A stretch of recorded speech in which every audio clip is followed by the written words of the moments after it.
উপকূলের জীবনে দিন শুরু হয় নদীতে, আর দিন শেষ হয় আড্ডায়।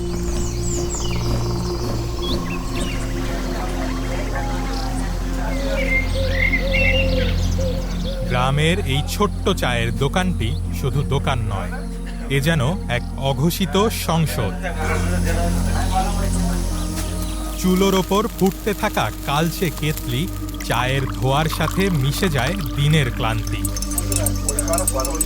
এখানে রাজনীতি নিয়ে কথা হয়, জোয়ারের খবর হয়, মাছের দাম ওঠানামা নিয়ে তর্ক হয়, কারো অসুখ, কারো ঋণ, কারো স্বপ্ন, সবই উঠে আসে আলোচনায়।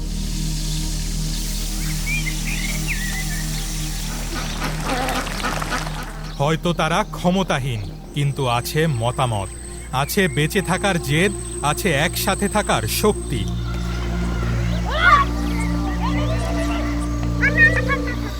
তাই উপকূলের এই জনপদ শুধু ভৌগোলিক একটি অঞ্চল নয়, এটি টিকে থাকার এক অবিরাম লড়াই, স্বপ্ন দেখার সাহস, আর প্রতিকূলতার মাঝেও মানবতার দীপ্ত উদাহরণ।